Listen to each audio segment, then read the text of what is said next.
Hey, 7th graders, I hope you had a chance to finish up your review guide so that as we go over this, you have an opportunity to figure out what it is you know and what you still need to learn. As always, remember the tips that I give you, that as we are working through this, you are highlighting anything that you are changing or adding information to so that you can minimize what you need to study and really focus on the things that you do not know. So let's get started. The first thing that we looked at was the benefits and costs during the industrialization. Now, you can have way more than 4 of each. There are many things you could talk about. So I listed as many as I could think of. Ultimately, there are ones that I did not put on the list. So if you have something different than what I have, as always, you can send me a Schoology message. So let's start off with the benefits. On my list, I have included lots of money could be made by entrepreneurs and investors. So there was definitely an opportunity for people to become well off, if not fabulously rich. There were a lot more businesses and inventions that improve people's lives. And you could ultimately list any invention we talked about or that was invented during that time, because all of those were positives. And we'll talk more about inventions down at the bottom, so I didn't list them all here. There were more jobs for immigrants and people coming to the United States.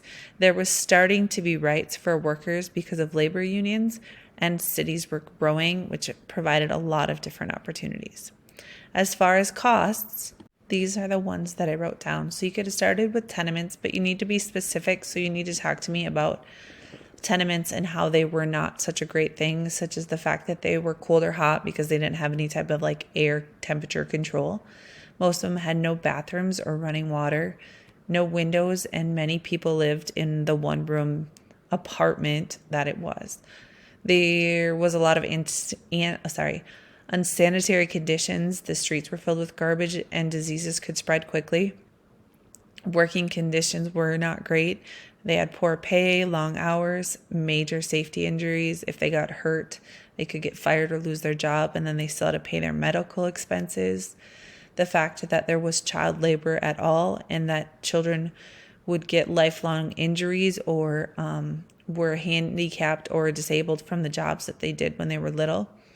Workers would lose their jobs for being part of a union, or if a business started to struggle, they would lay off their workers first.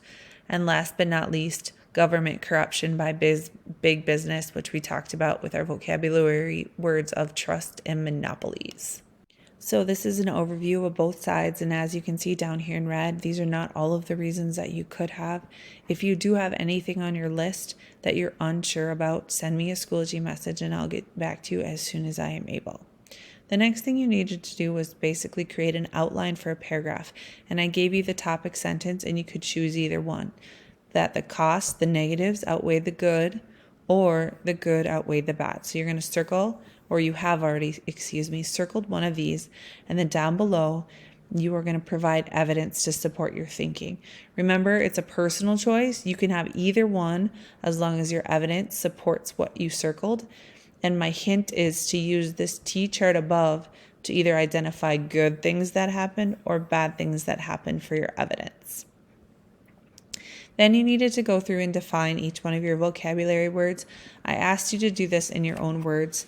I use the textbook definitions because obviously your variety of definitions varies greatly. But if it is anything similar to these, you're doing great. Remember, a corporation is just a business that has many investors. Entrepreneurs are normally ones who start businesses and take risks.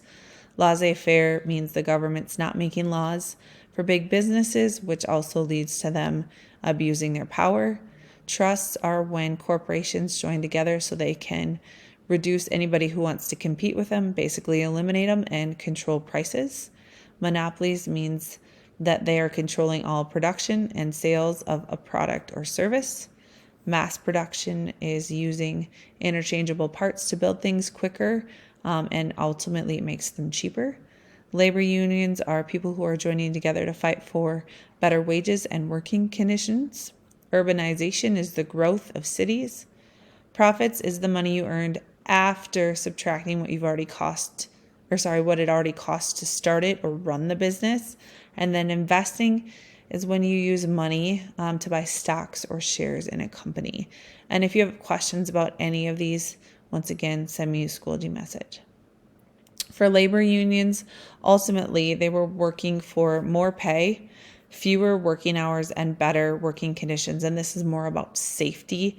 You need to be specific when you answer this question. You can't just say better conditions. You need to tell me specifically what they were trying to accomplish. So this might be safety, fire protection, those type of things here as well. They protested by rallies, violent and nonviolent strikes, and also we talked about they tried to negotiate with their bosses, but were not very successful in negotiating that way. However, ultimately, when we ask this question about were they effective, we could say yes or no or both, because sometimes they were shot or they lost their job if they were part of a union, but other times they did get what they wanted, such as better pay or shorter hours, but ultimately they never got safer working conditions. So you could have evidence for both sides, or if you choose yes or you choose no, just make sure your evidence supports that. Last but not least, you needed to talk about 2 of the inventions that we talked about in class. I've written down 4. You needed to explain what the invention was, who invented it, and ultimately how it changed people's lives or impacted society. The Bessemer Process created a metal that was stronger, lasted longer, and was cheaper to make. Therefore, they could build taller buildings. They could do it cheaper, which made it more affordable. And they also used this metal in bridges and other things that they needed a lot of strength in, such as trains and train tracks. The electrical power station gave access to electricity to bigger areas because it could generate more power, so that many more people could access electricity and have all of the other inventions that they could use with electricity, including the light bulb. The telephone was invented by Graham Bell. When he invented it, allowed for them to communicate quicker and easier. They could call people to just say hi, but if there was an emergency, they could always reach out that way as well. Mass production allowed goods to be produced faster for a cheaper price, so that meant it was easier for people to access them. Okay? Obviously, there are more inventions you could use. Just once again, make sure that once you put your invention, you very clearly communicate how it changed people's lives. Now take a minute and go back and look through this and highlight anything that you've changed or you've added information. If I went too fast for you as I was doing this, please remember that you can go back and you can pause it on any one screen to look for information or get clarification. Ultimately, I want you to be really successful on your assessment tomorrow. So please, if you need to or you have any questions at all, send me a Schoology message.